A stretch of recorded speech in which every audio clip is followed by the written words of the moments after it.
Human history is full of rituals that may appear strange, terrifying, or even unthinkable to us today.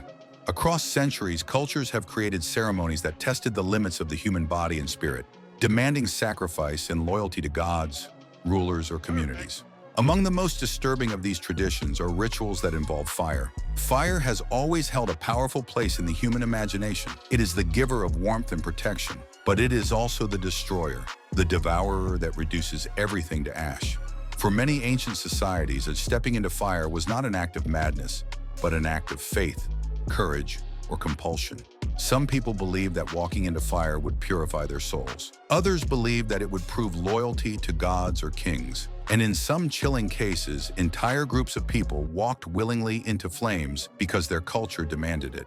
One of the most famous examples comes from the ancient practice of firewalking, which dates back thousands of years. Archaeological evidence shows that firewalking was performed in India more than 4,000 years ago.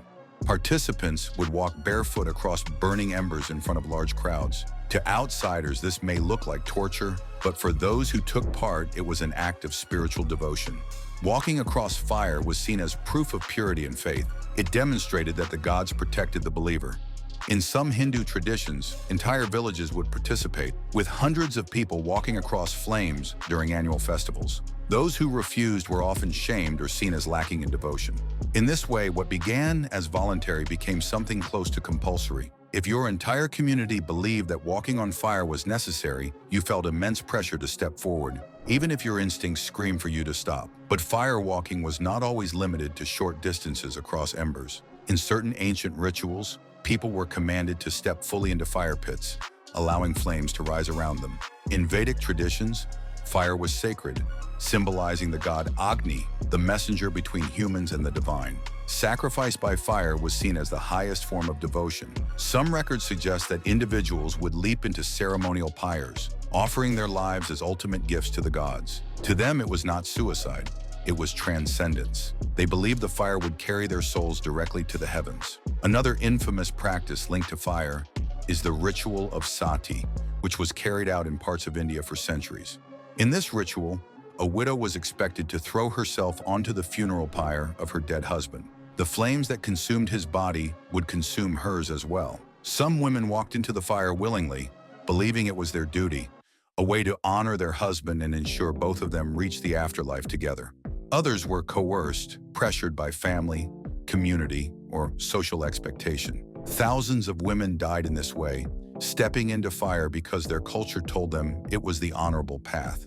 Sati shocked foreign visitors, but within the communities where it was practiced, it was considered a noble, even divine act. Here, fire became not just a test of faith, but a brutal demand of tradition. Now here is where the story takes an even darker turn. Ancient sources from the Near East describe fire rituals on a massive scale, where entire groups of people were compelled to step into fire. The most chilling of these accounts involve the worship of the god Moloch, practiced by some communities in Canaan and Carthage. According to ancient writers, children and even adults were offered as sacrifices to this deity by fire. Some historians believe that large bronze statues were heated until glowing, and victims were placed into their burning hands or into pits of flames below. Whether they went willingly or were forced, the ritual was portrayed as a mass submission to divine power. To walk into fire in these cases was not only about faith, but about fear, about the weight of belief that demanded human lives as fuel for the gods. Skeptics argue that some of these accounts may have been exaggerated by enemies of Carthage or Canaan, written to paint them as monstrous. But archaeology has uncovered burial grounds filled with the remains of thousands of children, their bones burned and buried in urns. This suggests that fire sacrifices were indeed practiced, at least on some scale. Imagine the scene. A great crowd gathered around the roaring flames, priests chanting, drums beating, and terrified families stepping forward as tradition demanded. The fire devoured them, and the people watching believed they were witnessing devotion at its highest level. Fire rituals also appeared in Europe. Among the ancient Celts, fire festivals were common. One of the most important was Beltane, celebrated at the beginning of May. During this festival, massive bonfires were lit, and people were expected to walk between them or even leap through the flames. Cattle were driven through fire and smoke as a way of blessing them for the year ahead. While not always deadly, these practices carried real danger. To leap into fire, even briefly, risked burns, or worse. Yet thousands of people did it willingly because they believed the ritual protected them from evil and ensured fertility for the land. Fire was both a hazard and a shield, a destructive force that paradoxically promised life. Ancient Rome also offers chilling examples. In certain festivals dedicated to deities such as Vulcan, the god of fire, participants engaged in acts of fire devotion. Records describe people leaping across flames or touching burning altars as demonstrations of piety. For some, this was symbolic, but for others, particularly slaves or prisoners, fire became a literal death sentence disguised as ritual. The Romans were masters of spectacle, and fiery sacrifices became both a religious offering and a public show. To walk into fire willingly in this context often meant that willingness was shaped by fear, compulsion, or a desperate attempt at honor. Now let us pause and reflect. Why would thousands of people in different parts of the world willingly walk into fire? The answer lies in the immense power of belief and community pressure. Human beings are social creatures. When an entire society tells you that fire will purify you, protect you, or elevate you to a higher realm, refusing becomes harder than stepping forward. Fear of isolation, shame, or punishment can be more terrifying than flames themselves. In many cases, those who entered the fire did not see themselves as victims. They saw themselves as heroes, martyrs, or faithful servants of divine will.